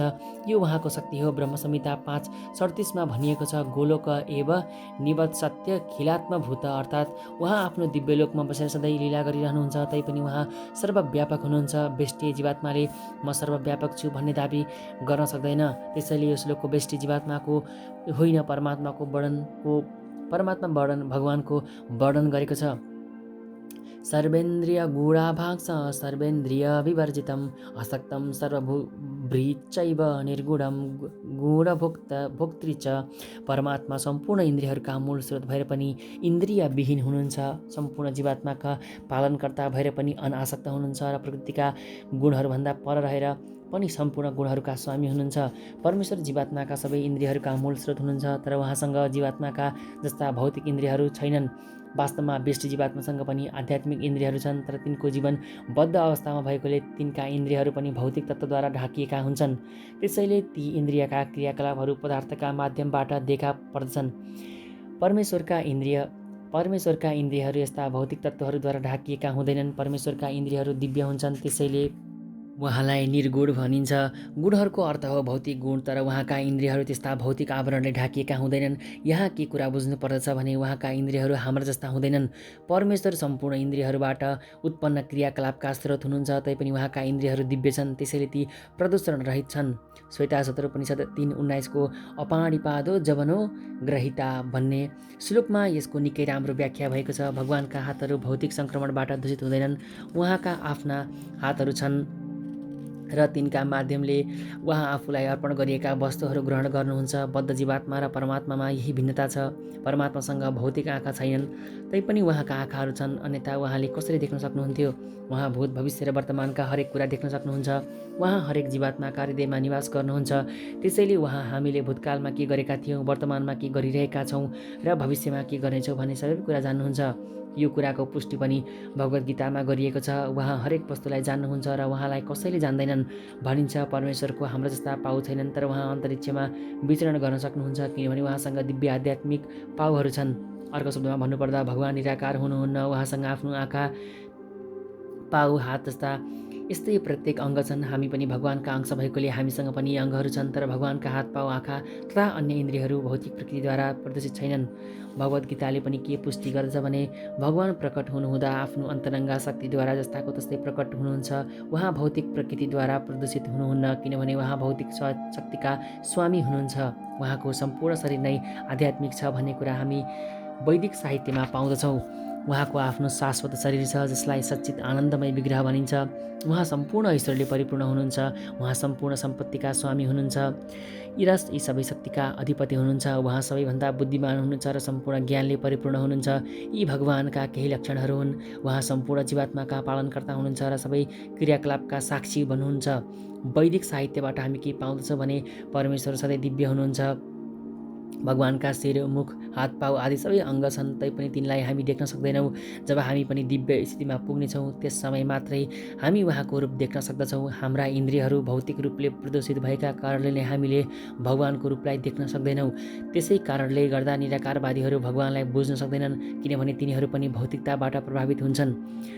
बहिरन्तश्च भूतानाम चरम चरमेव च सूक्ष्म त्वात्विज्ञेयं दूरस्थं चान्तिके च तत् परम सत्य सम्पूर्ण चराचर प्राणीहरूका भित्र तथा बाहिर पनि अवस्थित हुनुहुन्छ। अत्यन्त सूक्ष्म हुनुभएको हुनाले उहाँलाई भौतिक इन्द्रियहरूद्वारा देख्न वा जान्न सकिँदैन।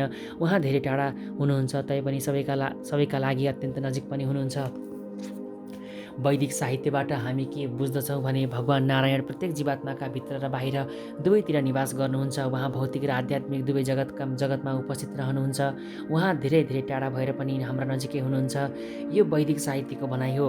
आसीनो दूरम व्रजति शयानो याति सर्वत कठोपनिषद 1:2:21। उहाँ सधैँ दिव्य आनन्दमा रमाइरहनु हुने हुनाले आफ्ना पूर्ण ऐश्वर्यको उपभोग कसरी गर्नुहुन्छ भन्ने कुरा हामी बुझ्न सक्दैनौँ। यो भौतिक इन्द्रियहरूले हामी ती कुराहरू देख्न र बुझ्न सक्दैनौँ। त्यसैले वैदिक भाषामा भनिएको छ, हाम्रा भौतिक मन र इन्द्रियहरूले उहाँलाई बुझ्न सक्दैनन्। तर जसले भक्तिमय सेवामा रहेर कृष्ण भावनाको अभ्यासद्वारा आफ्नो मन र इन्द्रियहरूलाई शुद्ध बनाएको छ, त्यसले निरन्तर उहाँको दर्शन पाइरहन सक्दछ।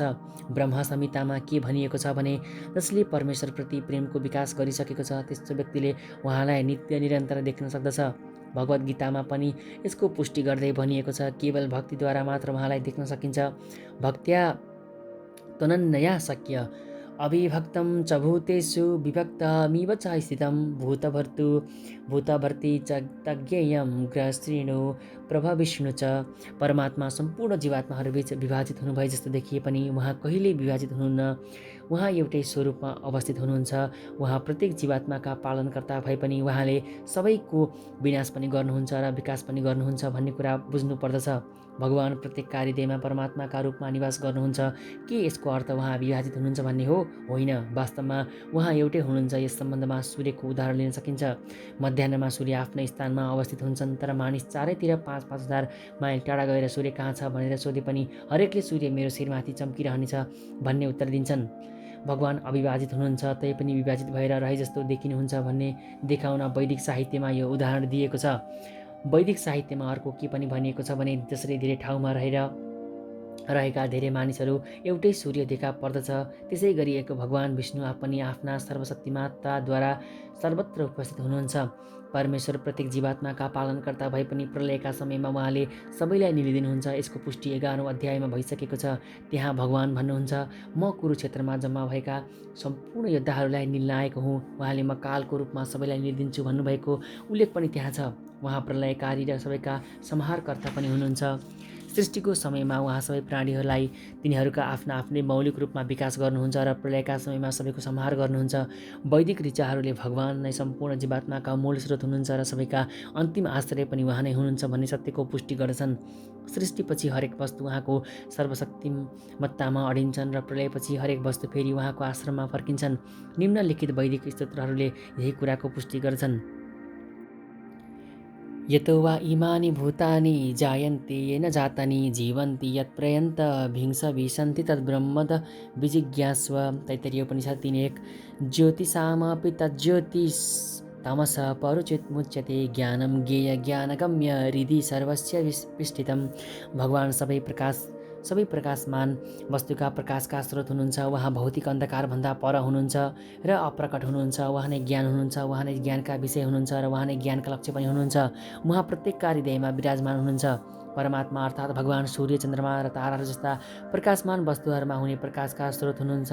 वैदिक साहित्यमा हामी के पाउँदछौँ भने आध्यात्मिक लोक अर्थात् वैकुण्ठ भगवानको आफ्नो तेजको प्रकाश हुने हुनाले त्यहाँ सूर्य वा चन्द्रमाको आवश्यकता नै पर्दैन।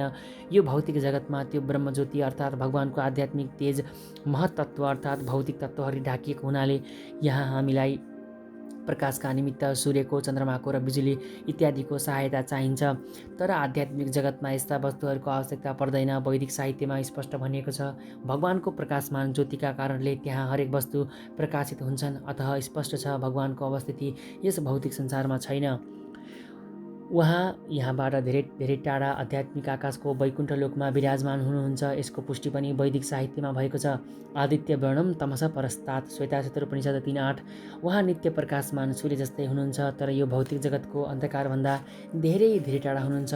उहाँको ज्ञान दिव्य छ। वैदिक साहित्य भन्दछ, ब्रह्म त घनीभूत दिव्य ज्ञान हो।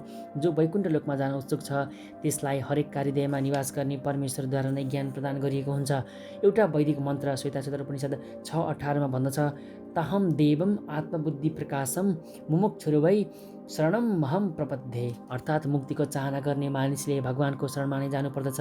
जहाँसम्म परम ज्ञानको लक्ष्यको सम्बन्ध छ, यसको चर्चा पनि वैदिक साहित्यमा पाइन्छ। भनिएको छ, तमेव विदित्वाति मृत्यु मेति, अर्थात् उहाँलाई जान्नका लागि मात्र पनि जन्म र मृत्युको परिधिलाई पार गर्न सकिन्छ। श्वेताक्षर उपनिषद 3:8। भगवान परम नियन्त्रकका रूपमा हरेक कार्यदेहमा विराजमान हुनुहुन्छ। उहाँका हातपाउ सर्वत्र फैलिएका छन्, तर जीवात्माका सम्बन्धमा यस्तो भन्न सकिँदैन। त्यसैले कर्मक्षेत्रका ज्ञाताहरू दुईवटा छन्, जीवात्मा र परमात्मा। यस कुरालाई स्वीकार गर्नुपर्दछ। जीवात्माका हातपाउ एक ठाउँमा सीमित हुन्छन्, तर भगवान श्रीकृष्णका हात पाउहरू जताततै फैलिएका छन्।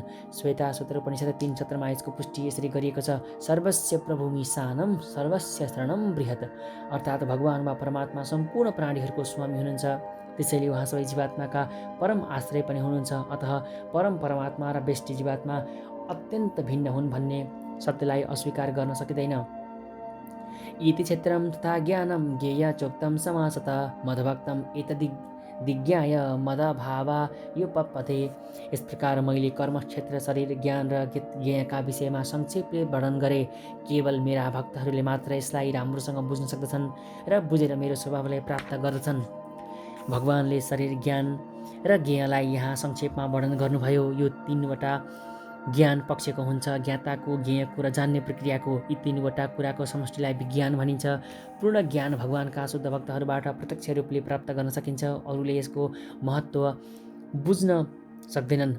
अद्वैतवादीहरू भन्छन्, अन्तिम अवस्थामा पुग्दा यी तीनवटा वस्तु एक हुन पुग्छन्, तर भक्तहरूले कुरा स्वीकार गर्दैनन्। ज्ञान तथा ज्ञानको विकासको तात्पर्य कृष्ण भावनामा रहेर आफैलाई बुझ्नु हो। हामी भौतिक चेतनाद्वारा सञ्चालित छौँ, तर जब हामीले आफ्ना सम्पूर्ण चेतनालाई कृष्ण कर्ममा स्थानान्तरित गरेर भगवान श्रीकृष्ण नै सबै कुरा हुनुहुन्छ भन्ने अनुभव गर्दछौँ, अनि मात्र वास्तविक ज्ञान पाउँदछौँ। अर्को शब्दमा भन्दा ज्ञान भन्ने कुरा भक्ति तत्त्वलाई पूर्ण रूपले बुझ्ने प्रारम्भिक अवस्था बाहेक अरू केही होइन। 15औं अध्यायमा यसको विस्तारपूर्वक व्याख्या गरिनेछ। अब सारांशमा के बुझ्न सकिन्छ भने, 6औं श्लोकको महाभूतानीदेखि लिएर 7औं श्लोकको चेतना धृतिसम्म भौतिक तत्त्वहरू र जीवनका लक्षणहरूका विशेष अभिव्यक्तिको व्याख्या गरिएको छ। यी सबै मिलेर शरीर वा कर्मक्षेत्रको रूप बन्दछ र 8औं श्लोकको अमानित्व बमदेखि 12औं श्लोकको तत्त्वज्ञानार्थ दर्शनसम्म कर्मक्षेत्रका दुई ज्ञाता आत्मा र परमात्माको ज्ञान प्राप्त गर्ने विधिको वर्णन गरिएको छ। त्यसपछि 13औं श्लोकको अनादि मत परमदेखि 18औं श्लोकको हृदि सर्वस्य विष्ठितमसम्म लगातार जीवात्मा र परमात्माको वर्णन गरिएको छ। यसरी कर्मक्षेत्र, शरीर, त्यसलाई जान्ने विधि र आत्मा तथा परमात्मा गरी तीन कुराको वर्णन यहाँ गरिएको छ। यहाँ विशेष गरी के पनि भनिएको छ भने, केवल भगवानका शुद्ध भक्तहरूले मात्र यी तीन कुरालाई स्पष्टसँग बुझ्न सक्दछन्। त्यसैले यस्ता शुद्ध भक्तहरूका लागि यो भगवद् गीता पूर्ण उपयोगी छ, किनभने तिनीहरूले नै परम लक्ष्य अर्थात् भगवान श्रीकृष्णको स्वभावलाई प्राप्त गर्न सक्दछन्। अर्का शब्दमा भन्दा केवल भक्तहरूले मात्र भगवद् गीतालाई बुझेर वाञ्छित फल प्राप्त गर्न सक्दछन्, अरूले सक्दैनन्। प्रकृतिं पुरुषं चैव विद्यानादि उभावपि विकारांश्च गुणांश्चैव विद्धि प्रकृति सम्भवान्। भौतिक प्रकृति र जीवात्मालाई अनादि ठान्नु पर्दछ। तिनका विकारहरू र पदार्थका गुणहरू प्रकृतिको नै उत्पादन हुन्। यस अध्यायमा दिएको ज्ञानद्वारा मानिसले शरीर, कर्मक्षेत्र र शरीरको ज्ञाता आत्मा परमात्मा दुवैलाई जान्न सक्दछ। भौतिक प्रकृतिद्वारा बनेको यो शरीर कर्मक्षेत्र हो। शरीरमा रहेर शरीरका क्रियाकलापको भोग गर्ने आत्मा नै पुरुष वा जीवात्मा हो। एउटा ज्ञाता यही जीवात्मा हो र अर्को ज्ञाता परमात्मा हुनुहुन्छ। अवश्य बुझ्नुपर्ने कुरा के छ भने, परमात्मा र जीवात्मा यी दुई वस्तु एउटै भगवानका भिन्न भिन्न अभिव्यक्ति हुन्। जीवात्मा भगवानका शक्तिको श्रेणीमा पर्दछ र परमात्मा उहाँको आफ्नै विस्तार हो। भौतिक प्रकृति र जीवात्मा दुवै शाश्वत वस्तु हुन्। यसको अर्थ सृष्टि हुनुभन्दा पहिले पनि यिनको अस्तित्व थियो। यो भौतिक सृष्टि परमेश्वरको शक्तिबाट उत्पन्न भएको हो र जीवात्माहरू पनि यसरी नै उत्पन्न भएका हुन्। तर जीवात्माहरू श्रेष्ठ शक्ति हुन्। यो विश्व ब्रह्माण्ड प्रकट हुनुभन्दा अगाडि पनि जीवात्मा र भौतिक प्रकृतिको अस्तित्व थियो। भौतिक प्रकृति भगवान महाविष्णुमा विलिन भएको थियो। जब यसको आवश्यकता पर्यो महत्त्वका माध्यमबाट यो फेरि प्रकट भयो। त्यसै गरी जीवात्मा पनि उहाँभित्र थिए र तिनीहरू बद्ध अवस्थामा रहेकोले भगवानको सेवा गर्नबाट वञ्चित थिए। त्यसैले तिनीहरूलाई सिधै आध्यात्मिक आकाशमा प्रवेश गर्ने अनुमति थिएन। तर भौतिक प्रकृतिको प्रकटीकरणसँगै यी जीवात्मालाई फेरि आध्यात्मिक लोक वैकुण्ठमा प्रवेश गर्ने तयारीका लागि भौतिक जगतमा रहेर कर्म गर्ने अवसर दिइयो। भौतिक सृष्टिको रहस्य यही हो। वास्तवमा जीवात्मा मौलिक रूपले भगवानको दिव्य अंश हो, तर उसको विद्रोही स्वभावका कारणले ऊ भौतिक प्रकृतिभित्र बद्ध भएर रहन्छ। भगवानका यी जीवात्मा वा श्रेष्ठ जीवात्मा कसरी प्रकृतिका सम्पर्कमा आए, यो वास्तवमा त्यति महत्त्वको विषय होइन। यथार्थमा यो किन र कसरी भयो भन्ने कुरा भगवानले नै जान्नुहुन्छ। शास्त्रहरूमा भगवान भन्नुहुन्छ, प्रकृतिद्वारा आकर्षित भएका यी जीवात्माहरू आफ्नो अस्तित्वका लागि कठोर सङ्घर्ष गरिरहेका छन्। यी केही श्लोकहरूमा गरिएको वर्णनबाट हामीले निश्चयपूर्वक के बुझ्नुपर्दछ भने प्रकृतिका 3 गुणहरूद्वारा हुने सम्पूर्ण विकार र प्रभाव पनि प्रकृतिका उपज हुन्। शरीरका कारणले गर्दा नै जीवात्माका विभिन्न प्रकार र विकारहरू देखिने हुन्, तर जहाँसम्म आत्माको सम्बन्ध छ सम्पूर्ण जीवात्माहरू एक समान हुन्। कार्य कारणकर्तृत्वे हेतु प्रकृति रुच्यते, पुरुषं सुख दुःखानां भोक्तृत्वे हेतु रुच्यते। प्रकृतिलाई सम्पूर्ण भौतिक कार्य र कारणको पनि कारण मानिन्छ र जीवात्मालाई संसारका विभिन्न सुख र दुःख भोग्ने कारण मानिन्छ। भौतिक प्रकृतिको कारणले गर्दा जीवात्माका शरीर र इन्द्रियहरू बीच विभिन्नता देखिएको हो। भौतिक प्रकृतिमा 84 लाख जीव योनिहरू छन्। ती सबै प्रकृतिका सिर्जना हुन्। जीवात्माका विभिन्न इन्द्रिय सुखका कारणबाट ती योनिहरूको उदय हुन्छ। अनि यस प्रकार जीव कहिले यो शरीर कहिले त्यो शरीरमा रहने इच्छा गर्दछ। जुन जीवलाई जस्तो शरीरमा स्थापित गरिन्छ त्यही शरीर अनुरूप उसले विभिन्न किसिमका सुख वा दुःखको भोग गर्दछ। उसका भौतिक सुख दुःखहरू स्वयं उसका कारणले होइन, उसको शरीरका कारणले आउने गर्दछन्।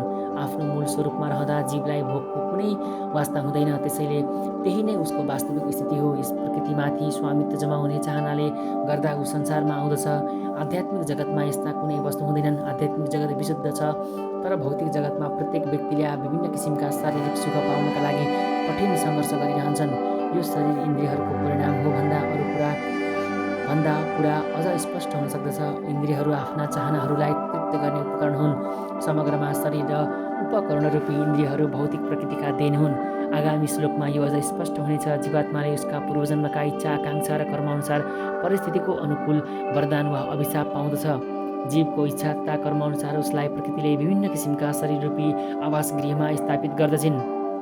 त्यस प्रकारको शरीर रूपी आवास गृह प्राप्त गर्नु र तदअनुसार सुख दुःख भोग्नुपर्ने कारण स्वयं जीवात्मा नै हो। कुनै जीवलाई कुनै विशेष किसिमको शरीरमा स्थापित गर्न साथ ऊ प्रकृतिको अधीनमा आउँदछ, किनभने शरीर प्रकृतिका पदार्थ भएकोले प्रकृतिकै नियमअनुसार यसले काम गर्दछ। त्यस समय त्यो नियमलाई परिवर्तन गर्ने शक्ति जीवसँग हुँदैन। उदाहरणका लागि मानव एउटा जीवले कुकुरको शरीर पायो। अब ऊ जबसम्म त्यो कुकुरको शरीरमा बस्दछ तबसम्म उसले कुकुरको जस्तै आचरण गर्नै पर्दछ। अन्य आचरण गर्न ऊ सक्दैन। यदि कुनै जीवलाई सुँगुरको शरीरमा लगेर राखियो उसले बाध्य भएर बिस्टा खानै पर्छ र सुँगुरको जस्तो आचरण गर्नु पर्दछ। त्यसै गरी कुनै जीवलाई देवताको शरीरमा स्थापित गरिएको उसले आफूले पाएको शरीर अनुसारको आचरण गर्नुपर्दछ। यही प्रकृतिको नियम हो। तर हरेक परिस्थितिमा परमात्मा जीवात्माका साथमा रहनुहुन्छ। यो कुराको उल्लेख वेद मुण्डकोपनिषद 3:1-1मा यसरी गरिएको छ। द्वा सुपर्णा सयुजा सखाया, अर्थात् परमेश्वर जीवात्माहरूप्रति साह्रै दयालु हुनुहुन्छ। त्यसैले उहाँ सधैँ जीवात्माका साथमा रहनुहुन्छ र हरेक परिस्थितिमा उहाँ परमात्माका रूपमा उपस्थित हुनुहुन्छ। पुरुषं प्रकृतिस्थो हि भुक्तिं प्रकृतिजान् गुणान् कारणं गुणसङ्गोस्य सदा सत्त्वो निजन्मसु। यस प्रकार जीवात्माले प्रकृतिमा रहेर प्रकृतिका 3 गुणहरूको उपभोग गर्दै आफ्ना जीवन बिताउँदछ। प्रकृतिसँगको सङ्गतले गर्दा उसको यो स्थिति भएको हो र यसै गरी उसलाई राम्रा नराम्रा योनिहरू प्राप्त भइरहन्छन्। जीवात्माले एउटा शरीरबाट अर्को शरीरमा कसरी देहान्तरण गर्दछ भन्ने बुझ्नका लागि यो श्लोक अत्यन्त महत्त्वपूर्ण छ। दोस्रो अध्यायमा भनिएको छ, मानिसले कपडा परिवर्तन गरे जस्तै जीवात्माले पनि एउटा शरीर छाडेर अर्को शरीरमा देहान्तरण गर्दछ। भौतिक संसारप्रतिको आसक्तिले गर्दा शरीर परिवर्तन गरिन्छ। जबसम्म जीवात्माले झुटो संसारप्रति मुग्ध भइरहन्छ तबसम्म उसले निरन्तर एउटा शरीरबाट अर्को शरीर परिवर्तन गर्ने बाध्य भइरहनु पर्दछ। भौतिक प्रकृतिमाथि प्रभुत्व जमाउने इच्छाले गर्दा नै उसलाई यस किसिमको अवाञ्छित परिस्थितिमा रहनु परेको हो। भौतिक इच्छाको प्रभावमा परेर जीवात्माले कहिले देवताका रूपमा, कहिले पशुका रूपमा, कहिले पंक्षीका रूपमा, कहिले किराका रूपमा, कहिले मानिसका रूपमा, कहिले जनजन्तुका रूपमा, कहिले सन्त पुरुषका रूपमा र कहिले उडुसका रूपमा जन्म लिनु पर्दछ। यो क्रम चलिरहन्छ र हरेक अवस्थामा जीवले आफूलाई परिस्थितिको स्वामी मान्दछ। यद्यपि ऊ स्वयं भौतिक प्रकृतिका प्रभावको वशीभूत भएर रहेको हुन्छ। यहाँ जीवात्माले कसरी कहिले विभिन्न शरीर प्राप्त गर्दछ भन्ने कुराको व्याख्या गरिएको छ। प्रकृतिका विभिन्न गुणहरूको सङ्गतले गर्दा यस्तो हुन्छ। त्यसैले मानिस प्रकृतिका 3 गुणहरूभन्दा माथि उठेर दिव्य स्थितिमा अवस्थित हुनुपर्दछ। यो दिव्य स्थितिलाई कृष्ण भावना भन्दछन्। कृष्ण भावनामा अवस्थित नभएसम्म जीवलाई उसको भौतिक चेतनाले बारम्बार एउटा शरीरबाट अर्को शरीरमा देहान्तरण गर्न बाध्य बनाइरहन्छ, किनभने उसँग अनन्तकालदेखिका भौतिक वासनाहरू हुन्छन्। तर उसले त्यो अवधारणालाई परिवर्तन गर्नुपर्दछ। प्रामाणिक स्रोतबाट सुनेर मात्र यसमा प्रभावकारी परिवर्तन आउन सक्दछ। त्यसको सर्वश्रेष्ठ उदाहरण यहाँ अर्जुन छन्।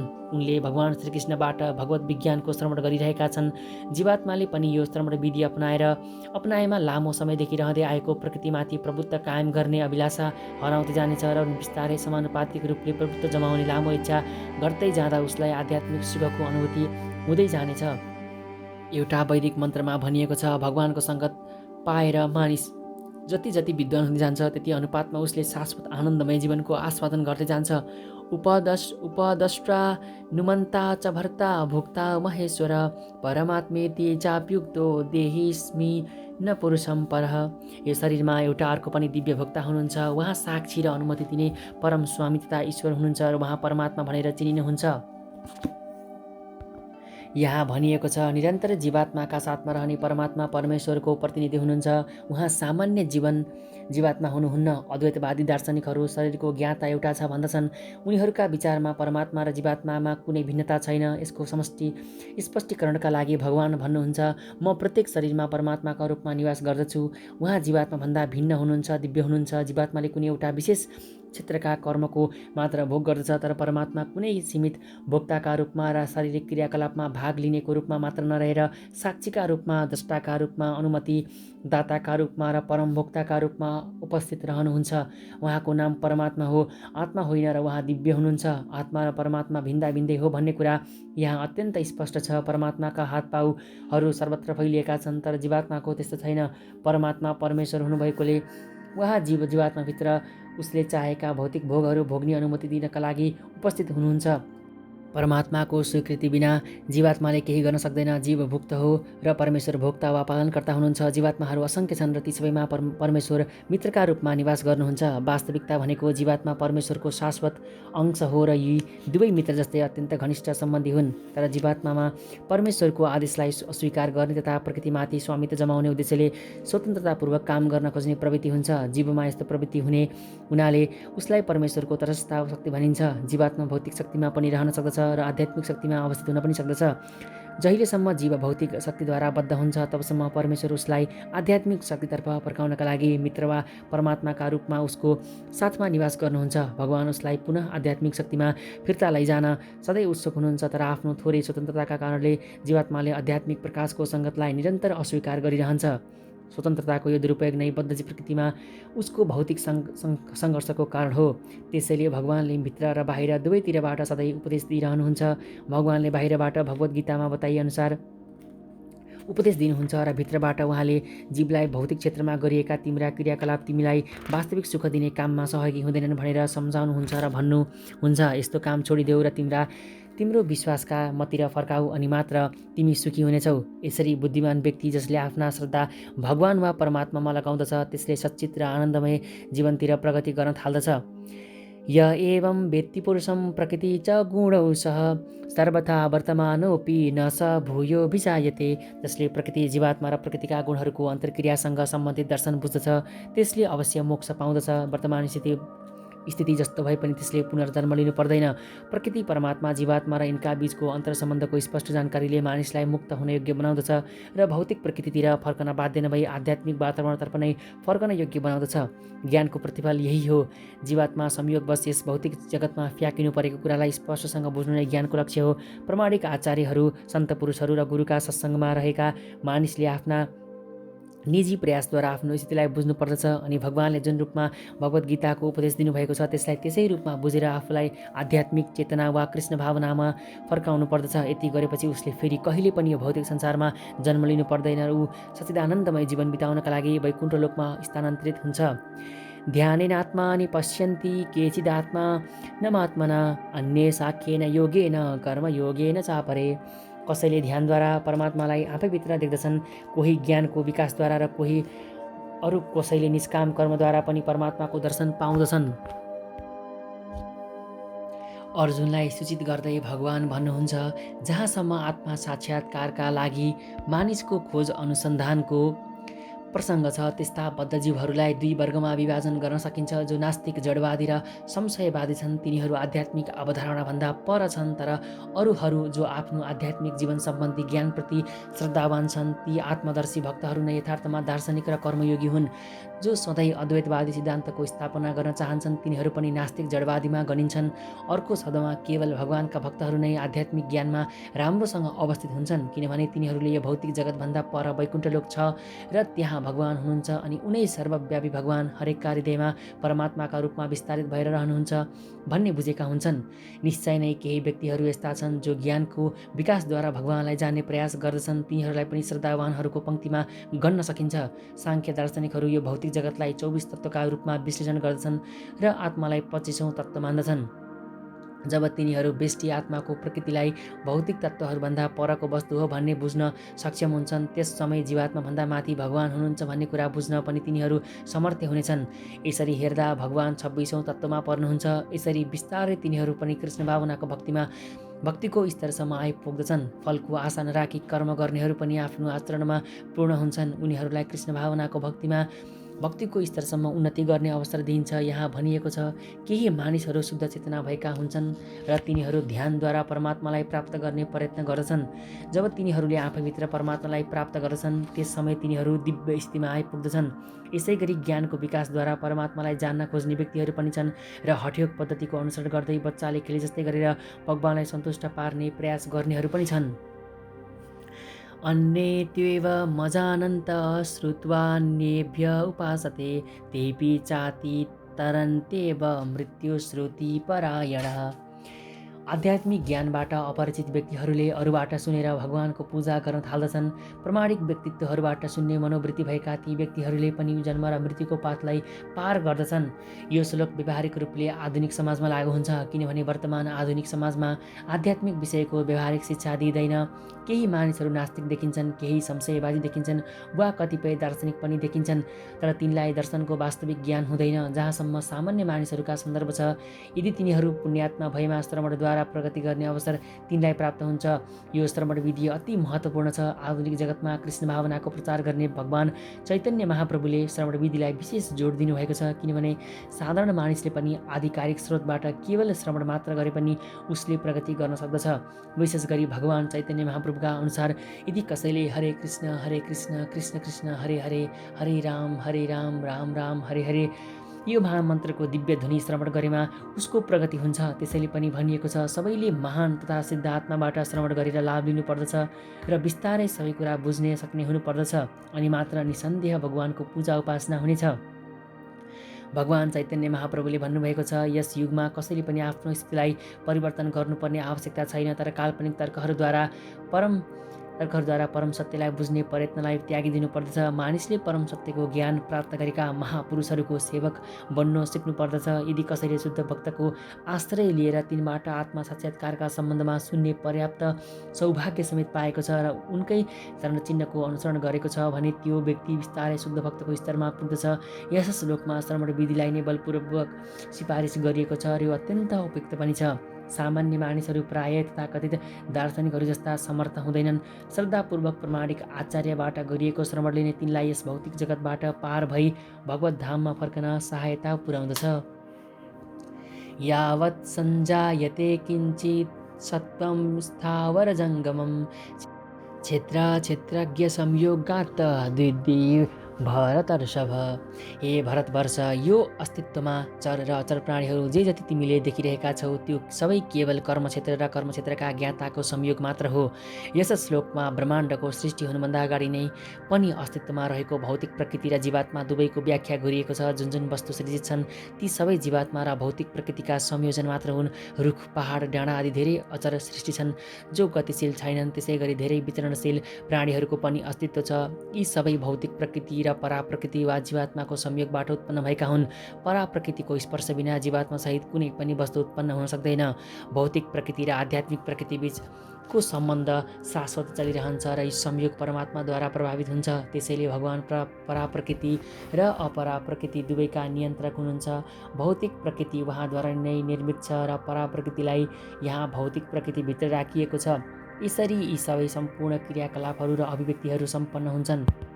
समः सर्वेषु भूतेषु तिष्ठन्त परमेश्वरं विनश्यन्तं य पश्यन्ति स पश्यति। जसले सम्पूर्ण शरीरमा विद्यमान जीवात्मालाई परमात्माका साथमा देख्दछ र विनाशशील शरीरमा रहने आत्मा र परमात्मा दुवैलाई अविनाशी देख्दछ त्यसले वास्तविकता देखेको हुन्छ। जसले सत्सङ्गद्वारा शरीरको स्वामी आत्मा र आत्माको मित्र परमात्मा यी तीन वस्तुलाई एकैसाथ संयुक्त रूपमा देख्दछ त्यो नै वास्तवमा ज्ञानी हो। आध्यात्मिक विषयका वास्तविक ज्ञाताको सङ्गत नपाएसम्म मानिसले यी तीन वस्तुलाई देख्न सक्दैन। यस प्रकार सङ्गत नपाउने मानिसहरू अज्ञानमा हुन्छन्। तिनीहरू केवल शरीरलाई मात्र देख्दछन् र यो शरीर नष्ट भएपछि सबै वस्तु समाप्त हुन्छ भन्ने सोच्दछन्। तर वास्तवमा त्यसो होइन। शरीर नष्ट भएपछि पनि आत्मा र परमात्मा यी दुई तत्त्व विद्यमान रहन्छन् र तिनीहरू विभिन्न प्रकारका चर तथा अचर प्राणीका शरीरमा विचरण गरिरहन्छन्। कहिलेकाहीँ संस्कृतको परमेश्वर शब्द जीवात्माका लागि पनि प्रयोग गरिन्छ, किनभने आत्मा शरीरको स्वामी हो र शरीरको विनाश भएपछि आत्मा अर्को शरीरमा प्रवेश गर्दछ। यसरी आत्मा शरीरको स्वामी हो तर कसैले परमेश्वर शब्दको अर्थ परमात्मा पनि हो भन्ने गर्दछन्। दुवै अवस्थामा आत्मा र परमात्मा दुवैको अस्तित्व निरन्तर रहिरहन्छ, तिनीहरू नष्ट हुँदैनन्। जसले यस किसिमले हेर्न सक्दछ त्यसले मात्र वास्तवमा केही भइरहेछ भन्ने देख्न सक्दछ। समं पश्यन्ति सर्वत्र समवस्थितं ईश्वरं न हिनस्त्यात्मनात्मानं ततो याति परां गतिम्। जसले परमात्मालाई समान रूपले सबैतिर सबै जीवात्मामा भएको देख्दछ त्यसले आफ्नो मनद्वारा आफूलाई अधोपतन वा पतित गराउँदैन। यसरी ऊ परम लक्ष्यमा पुग्दछ। भौतिक अस्तित्वलाई स्वीकार गर्नाले नै जीवात्मा आफ्नो आध्यात्मिक अस्तित्वभन्दा भिन्न अवस्थामा स्थित भएको हो। तर यदि उसले परमेश्वर आफ्नो परमात्मा स्वरूपमा सर्वत्र विद्यमान हुनुहुन्छ भन्ने कुरा बुझेमा वा प्रत्येक जीवात्मामा भगवानको उपस्थिति भएको देख्न सकेमा विनाशकारी मानसिकताद्वारा आफूलाई पथभ्रष्ट बनाउँदैन र बिस्तारै ऊ आध्यात्मिक जगततर्फ अघि बढ्दछ। मन सामान्यतया इन्द्रिय तृप्तिको प्रक्रियामा लागिरहन खोज्छ, तर त्यही मनलाई परमात्मातिर फर्कायो भने मानिस आध्यात्मिक ज्ञानमा उन्नत हुन्छ। प्रकृत्यैव च कर्माणि क्रियमाणानि सर्वश य पश्यन्ति तथात्मानमकर्तारं स पश्यति।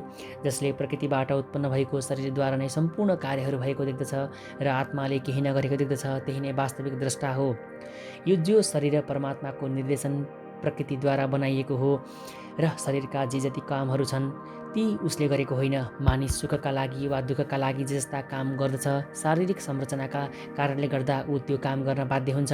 तर आत्मा यी सम्पूर्ण शारीरिक क्रियाकलापहरूबाट अलग हुन्छ। पूर्व जन्मका चाहनाअनुसार नै मानिसले शरीर प्राप्त गर्दछ। ती चाहना पूर्ण गर्नका लागि उसलाई शरीर दिएको हुन्छ र त्यही शरीरका साथमा रहेर उसले त्यसै अनुरूपको काम गर्दछ। व्यावहारिक रूपमा भन्दा यो शरीर इच्छाहरू पूर्ति गर्नका लागि भगवानले बनाउनु भएको एउटा यन्त्र हो। चाहनाहरूका कारणले सुख र दुःख पाउनका लागि मानिस कठिन परिस्थितिमा पर्दछ। जब जीवमा यस्तो दिव्य दृष्टिकोणको विकास हुन्छ उसले शारीरिक क्रियाकलापभन्दा भिन्न स्वरूपको निर्माण गर्दछ। जोसँग यस्तो दृष्टि छ त्यो नै वास्तविक द्रष्टा हो। यदा भूत पृथग्भावमेकस्थमनुपश्यति तत एव च विस्तारं ब्रह्म सम्पद्यते तथा। जब कुनै विवेकी मानिसले विभिन्न भौतिक शरीरका कारणले बनेका विभिन्न स्वरूपलाई विभिन्न नदेखेर एउटै देख्दछ र सर्वत्र जीवात्माको विस्तार भएको देख्दछ त्यसले ब्रह्मभाव प्राप्त गर्दछ। आफ्नै विविध चाहनाहरूका कारणले जीवात्माले विभिन्न शरीर प्राप्त गरेका हुन् र यथार्थमा आत्मासँग शरीरको कुनै मौलिक स्वामित्व छैन भन्ने देख्न सक्ने व्यक्ति नै वास्तविक द्रष्टा हो। शारीरिक अवधारणाको बुद्धिका कारणले गर्दा नै हामीले कसैलाई देवता, कसैलाई मानिस, कसैलाई कुकुर, कसैलाई बिरालो इत्यादि देख्छौँ। यो भौतिक दृष्टि हो, वास्तविक दृष्टि होइन। जीवन सम्बन्धी भौतिक धारणाले गर्दा यो भेदभाव भएको हो। यो भौतिक शरीरको नाश भएपछि रहने आत्मा एउटै हो। भौतिक प्रकृतिको सम्पर्कले गर्दा आत्माले विभिन्न शरीर धारण गर्दछ। जसले यो कुरा देख्न सक्दछ त्यसले आध्यात्मिक दृष्टि प्राप्त गर्दछ। यसरी जो व्यक्ति यो मानिस हो, यो पशु हो, यो ठुलो वा सानो हो भन्ने भेदभावबाट मुक्त हुन्छ, उसको चेतना शुद्ध हुन्छ र ऊ आफ्नो आध्यात्मिक पहिचानका साथ कृष्ण भावनाको विकास गर्न सक्षम हुन्छ। त्यसपछि वस्तुहरूलाई उसले कसरी देख्दछ भन्ने कुराको व्याख्या आगामी श्लोकमा गरिनेछ। अनादित्वा निर्गुणात्वात् परमात्मायमव्ययं शरीरस्थोऽपि कौन्तेय न करोति न लिप्यते। शाश्वत दृष्टि भएका मानिसले यो अविनाशी आत्मा दिव्य छ, नित्य छ र भौतिक गुणहरूभन्दा पर छ भन्ने देख्न सक्दछन्। हे अर्जुन, भौतिक शरीरको सम्पर्कमा रहेको भए पनि यो आत्माले न केही गर्दछ न कुनै वस्तुमा लिप्त हुन्छ। भौतिक शरीरको जन्म हुने हुनाले आत्मा पनि त्योसँग जन्मिए जस्तो देखिन्छ, तर वास्तवमा आत्मा जन्मिँदैन। यो शाश्वत छ र भौतिक शरीरमा रहेर पनि यो दिव्य छ, नित्य छ। त्यसैले यसलाई नष्ट गर्न सकिँदैन। स्वभावले यो आनन्दमय छ। ऊ स्वयं आफू कुनै भौतिक क्रियाकलापमा संलग्न हुँदैन। त्यसैले भौतिक शरीरका सम्पर्कमा रहेर सम्पन्न गरिएका कर्मले पनि उसलाई अल्झाउँदैन। यथा सर्वगतं सौक्ष्म्यदाकाङ्क्षा नोपलिप्यते सर्वत्र अवस्थितो देहो तथात्मा नोपलिप्यते। आकाश सर्वव्यापी छ तैपनि अत्यन्त सूक्ष्म हुनाले कुनै वस्तुमा लिप्त हुँदैन। त्यसै गरी ब्रह्मदृष्टिमा स्थित भएको आत्मा शरीरभित्र रहेर पनि शरीरमा लिप्त हुँदैन। पानी, हिलो, बिष्टा र जुनसुकै वस्तुमा पनि हावा प्रवेश गर्दछ, तर त्यो हावा कुनै वस्तुसँग लिप्त हुँदैन। त्यसै गरी विभिन्न प्रकारका शरीरमा अवस्थित भएर पनि जीव आफ्नो सूक्ष्म शरीरका प्रकृतिका कारणले ती सबै वस्तुहरूबाट अलग नै रहन्छ। त्यसैले जीव कसरी यो भौतिक शरीरको सम्पर्कमा आउँदछ र शरीरको विनाश भएपछि कसरी यसबाट पृथक रहन्छ भन्ने कुरा यी भौतिक आँखाले देख्न सम्भव छैन। यो यस्तै छ भनेर कुनै पनि वैज्ञानिकले निश्चय गर्न सक्दैन। यथा प्रकाश यत्येकं कृष्ण लोकमिमं रवि क्षेत्रं क्षेत्री तथा कृष्ण प्रकाश यति भारत। हे भरतपुत्र, जसरी एउटा सूर्यले यो सम्पूर्ण ब्रह्माण्डलाई प्रकाशित गर्दछ, त्यसै गरी शरीरमा रहेको यो आत्माले पनि चेतनाद्वारा सम्पूर्ण शरीरलाई प्रकाशित गर्दछ। चेतनाका सम्बन्धमा धेरै सिद्धान्तहरू छन्। यहाँ यो भगवद् गीतामा सूर्य र सूर्यप्रकाशको उदाहरण दिएको छ। जसरी सूर्य एक ठाउँमा स्थित रहेर सम्पूर्ण ब्रह्माण्डलाई प्रकाशित गर्दछ, त्यसै गरी शरीरको भित्री हृदयमा रहेको आत्माको सानो कणले पनि चेतनाद्वारा सारा शरीरलाई प्रकाशित गरिरहेको हुन्छ। यस प्रकार चेतना नै आत्माको उपस्थितिको प्रमाण हो। शरीरभित्र आत्मा रहँदासम्म सम्पूर्ण शरीरभरि चेतना रहन्छ र शरीरबाट आत्मा निस्किएर जानासाथ त्यहाँ चेतना हुँदैन। बुद्धिमान मानिसले यसलाई सजिलै बुझ्न सक्दछन्। अतः चेतना पदार्थको संयोगबाट उत्पन्न भएको वस्तु होइन, यो जीवनको लक्षण हो। जीवात्माको चेतना गुणात्मक रूपले परम चेतनासँग अभिन्न भए पनि यो परम चेतना होइन, किनभने एउटा विशेष शरीरको चेतना अर्को शरीरको चेतनाको अंश हुन सक्दैन। तर जीवात्माको मित्र भनेर सम्पूर्ण शरीरहरूमा रहेको परमात्मा सम्पूर्ण शरीरहरूप्रति सचेत हुनुहुन्छ। परमात्मा र जीवात्मामा यही भिन्नता छ। क्षेत्र क्षेत्रज्ञ योरेव मन्तरं ज्ञानचक्षुषा भूत प्रकृति मोक्षं च ये विदुर्यान्ति ते परम। ज्ञानका आँखाले शरीर र शरीरको ज्ञाताबीच रहेको भिन्नतालाई देख्न सक्ने र संसारिक बन्धनबाट मुक्त हुने विधि जान्ने व्यक्तिले परम लक्ष्य प्राप्त गर्न सक्दछ। यो 13औं अध्यायको तात्पर्य मानिसले शरीरको ज्ञाता र परमात्माका बीचमा रहेको भिन्नतालाई बुझ्नु पर्दछ भन्ने हो। मानिसले 8औं श्लोकदेखि 12औं श्लोकसम्म वर्णन गरिएको मुक्तिको विधि पनि जान्नु पर्दछ, अनि मात्र ऊ परम लक्ष्यसम्म पुग्न सक्दछ। श्रद्धालु मानिसले सर्वप्रथम भगवानका बारेमा सुन्नका लागि सत्सङ्ग गर्नुपर्दछ र यसरी ऊ बिस्तारै प्रबुद्ध हुन्छ। सुयोग्य गुरु स्वीकार गरेर मानिसले उक्त गुरुबाट पदार्थ र आत्माका बीचमा रहेको भिन्नतालाई बुझ्न सक्दछ र त्यही नै पछि गएर उसका लागि आध्यात्मिक अनुभूतिको आधारशिला बन्दछ। गुरुले विभिन्न प्रकारका उपदेशहरूद्वारा आफ्नो शिष्यलाई जीवनको भौतिकवादी धारणाबाट मुक्त हुन सिकाउनुहुन्छ। उदाहरणका लागि भगवद् गीतामा भगवान श्रीकृष्णले अर्जुनलाई भौतिकवादी विचारबाट मुक्त हुन उपदेश दिइरहनु भएको छ। मानिसले बुझ्न सक्दछ यो शरीर पदार्थ हो र यसलाई 24 तत्त्वहरूमा विश्लेषित गर्न सकिन्छ। शरीर स्थूल अभिव्यक्ति हो र मन तथा मनोवैज्ञानिक प्रभाव सूक्ष्म अभिव्यक्ति हुन्। जीवनका लक्षणहरू यिनै तत्त्वहरूका अन्तर्क्रिया हुन्। योभन्दा माथि वा पर आत्मा हुनुहुन्छ। योभन्दा माथि वा पर आत्मा हुन्छ र त्यहाँ परमात्मा पनि हुनुहुन्छ। आत्मा र परमात्मा दुईवटा भिन्न तत्त्व हुन्। आत्मा र 24वटा भौतिक तत्त्वहरूको संयोगले यो जगत क्रियाशील भइरहेको छ। जसले भौतिक जगतको यो संरचनालाई आत्मा र तिनै 24 तत्त्वका संयोगबाट बनेको देख्दछ र त्यहाँ परमात्माको अवस्थित पनि देख्दछ, त्यो व्यक्ति आध्यात्मिक लोकमा फर्कन योग्य हुन्छ। यी प्रसङ्गहरू चिन्तन र अनुभूति गर्नका लागि हुन्। त्यसैले हामीले गुरुको सहायताबाट यस अध्यायलाई राम्रोसँग बुझ्नु पर्दछ। यसरी श्रीमद्भागवत गीता ग्रन्थ अन्तर्गत प्रकृति, पुरुष र चेतना शीर्षक 13औं अध्यायको भक्ति वेदान्त तात्पर्य समाप्त भयो। हरि ओम तत्सत। ओम हरे कृष्ण।